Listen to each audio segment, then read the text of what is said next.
pour une nouvelle série, les paraboles de Jésus. Bonjour Luc. Bonjour Mehdi. Ça va? Ça va bien. Ouais, donc nous commençons une première parabole. Et c'est sur quelle parabole tu nous parles aujourd'hui? Eh bien, une parabole de ce qu'on appelle l'Ancien Testament. C'est celle que le prophète Nathan a racontée au grand roi David. D'accord. Mais d'abord, quand même un texte de l'Évangile, puisque Tout à fait. ce sera essentiellement des paraboles de Jésus. Et c'est dans l'Évangile de Marc qu'il nous est dit que c'est par beaucoup de paraboles de ce genre qu'il leur annonçait la parole, selon qu'ils étaient capables de l'entendre. Il ne leur parlait pas sans parabole, mais en particulier, il expliquait tout à ses disciples. D'accord. Luc, j'ai déjà une question qui me vient. Que signifie la parabole? Qu'est-ce que ça veut dire? Alors la parabole, c'est une histoire inventée qui image une vérité spirituelle. D'accord. Tout au moins la parabole biblique. Peut-être que dans d'autres domaines, ça voudrait dire autre chose, mais la parabole, telle que Jésus l'utilise, c'est une histoire qui va illustrer une vérité que Jésus veut nous faire comprendre, nous faire saisir. Mais la parabole a aussi ce côté particulier, c'est de déjouer certains pièges. Et on remarque dans l'évangile de Marc que quand est-ce que Jésus commence à parler en parabole, c'est après qu'il a été contesté. Donc Jésus commence par faire des miracles, des guérisons, et il commence à enseigner. Et à un moment, les choses se compliquent, puisqu'on va même accuser Jésus de chasser les démons par la puissance du diable. Et on commence à chercher à le faire mourir, à vraiment lui créer des embûches. Et une des particularités des paraboles, c'est qu'elles contournent les censures. Il n'y a pas de nom, il n'y a pas de lieu précis. Donc un pouvoir dictatorial ne peut pas dire « vous avez dit du mal de moi ». Et le meilleur exemple, là c'est une parabole de l'Ancien Testament, qui illustre bien ce fait. Le roi David avait commis un péché grave, il avait fait tuer un homme pour lui prendre sa femme. Mais comment aller dire à un roi Pas évident. qu'il a fait quelque chose qui ne se fait pas? Alors que c'est un roi qui en même temps est juge. Donc il peut vous couper la tête s'il le souhaite. Tout à fait. Et Dieu envoie le prophète Nathan vers le roi David, et le prophète Nathan va raconter une histoire, une parabole, à David. Donc je vais vous l'énoncer. C'est dans le 2e livre de Samuel, chapitre 12. Il y avait dans une ville 2 hommes, l'un riche et l'autre pauvre. Le riche avait des brebis et des bœufs en très grand nombre.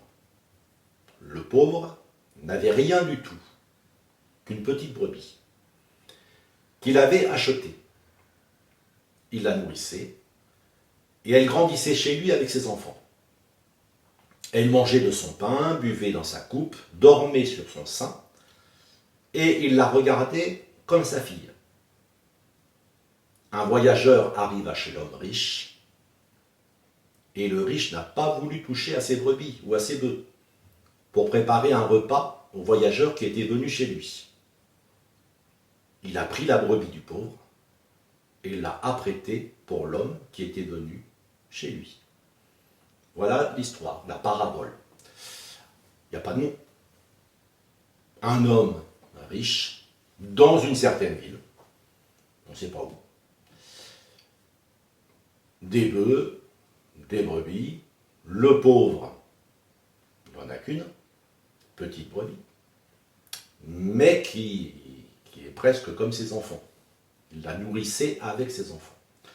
Et il la regardait comme sa fille. Bon, ça va très loin, mais dans une parabole, on peut se permettre des choses que dans la réalité, on ne ferait pas ou ne dirait pas. On est dans le genre parabolique. Parce que c'est vrai que même la morale biblique, considérer un animal comme un être humain, c'est pas très correct. Mais il regardait sa brebis comme sa propre fille. Et elle dormait sur son sein. Et la pointe de la parabole, c'est ça la pointe, c'est-à-dire qu'est-ce qui doit ressortir, eh bien c'est la goujaterie du riche, qui, plutôt que de prendre son cheptel immense, va aller prendre l'unique brebis de l'homme pauvre. Alors maintenant, que produit la parabole? C'est ça qui est intéressant. Que produit la parabole? Eh bien, c'est le roi David qui va bouillir sur son siège, sur son trône royal. La colère de David s'enflamma violemment contre cet homme. Et il dit à Nathan, l'Éternel est vivant, l'homme qui a fait cela mérite la mort. Et il rendra 4 brebis pour avoir commis cette action et pour avoir été sans pitié. Donc qu'est-ce que ça prouve? Que David est entré complètement dans l'histoire. Carrément. Il s'identifie avec cet homme. Pour lui, c'est un vrai homme. La colère de David s'enflamma violemment contre cet homme. Il mérite la mort. Donc David, pour lui, c'est pas une histoire. Pour lui, c'est vrai. Pour lui, Nathan lui demande de juger une affaire de justice. Mais en fait, c'est une histoire qu'on lui raconte. Mais il est tellement entré dedans que le fond de son cœur apparaît. Et un cœur juste, c'est pas pour rien que la Bible dit que David était un homme selon le cœur de Dieu. Et il bouillonne, il n'est pas question d'attendre, cet homme mérite la mort. Et en plus, il faut une compensation pour le pauvre. Tout va bien. Donc j'ai une question par rapport à tout ce que tu dis. Pourquoi le prophète Nathan ne lui a pas dit directement la vérité? Dire, Et parce que David lui aurait peut-être fait couper la tête. tu penses que C'est c'est un notre roi. prophète? C'est un roi. Qu'est-ce que faisait Saül? Oui, c'est vrai. Le roi qui a précédé David. Saül a fait tuer tous les sacrificateurs de la ville de Nob. Oui, c'est vrai. Donc un roi a le pouvoir de vie et de mort sur ces sujets. Donc il fallait, entre guillemets, estourbir David, il fallait l'estourbir. Et là, il s'est lui-même, il a montré ce qui est juste. Et au moment où il ne s'y attend pas, Nathan dit à David, tu es cet homme-là. Ouais, donc là, il a eu l'audace quand même de le dire, tu es cet homme-là. Oui, mais Il l'a préparé quelque part, on va dire. comme David avait lui-même dit le jugement que mérite cet homme-là, il ne peut pas se dédire. Oui, c'est vrai. Il ne peut pas se dédire. Il s'est coincé lui-même, entre guillemets. Hein. Et ça vient comme un couperet. C'est là que Nathan est un vrai prophète, qui n'a pas peur de dire les choses. Tu es cet homme-là. Mais pourquoi aussi? Parce que Dieu nous parle dans son amour. Le but de Dieu, c'est pas de nous enfoncer dans nos fautes, Pour nous de juger. nous enfoncer dans nos péchés. À quoi ça servait de dire à David, tu as commis un grave péché, s'il n'y a pas le moyen d'en sortir? Et c'est là que la pédagogie de Dieu, c'est de passer par la parabole. Et de préparer le cœur de David pour quelque chose qui pesait sur sa conscience, qu'il n'arrivait pas lui-même à dire. Il aurait pu se confesser à Nathan. Mais c'était au-dessus de ses forces. Et en fait, la parabole vient en aide. Elle vient en aide pour faire éclater l'abcès. C'est ce qui va se passer. Donc David prononce sur lui-même sa propre condamnation. Il prend conscience de l'horreur de sa faute. Et puis il ne peut pas faire machine arrière. Excuser son comportement. Tu comprends, cette femme, elle était tellement belle, j'ai pas pu résister, j'ai une pulsion, c'était plus fort que moi. Non. Il s'est lui-même mis dans la situation de confesser son injustice. Est-ce qu'on peut dire que on peut juger quelqu'un, mais oublier nous dans l'état qu'on est, parce que des fois on juge quelqu'un, par contre on est pareil que lui. Alors ça, c'est une autre parabole de Jésus. D'accord. Que les gens connaissent bien, c'est devenu proverbial. C'est la poutre Oui, la paille et la paille. Oui. Hein. Pourquoi vois-tu la paille qui est dans l'œil de ton frère et ne vois-tu pas la poutre qui est dans le tien. Non, parce que, pour finir, Luc, après je te laisse, c'est parce que quand David il dit oui, que cet homme-là peut mourir, enfin bon, mais il n'était pas mieux en fin de compte. Et lui, il savait en fin de compte même la faute qu'il a fait. Oui, mais justement, c'est là qu'il faut bien comprendre, c'est que, pour ça je le dis, j'ai mis en titre pour cette émission, c'est la parabole brise les verrous. Il est prisonnier de son péché. Son péché est cadenassé. Et il faut cette parabole pour faire sauter le verrou. D'accord. Et David avait gardé son sens de la justice. C'est pas parce qu'il a fait une faute qu'il a perdu son sens de la justice. C'est pour ça, c'est pas de l'hypocrisie.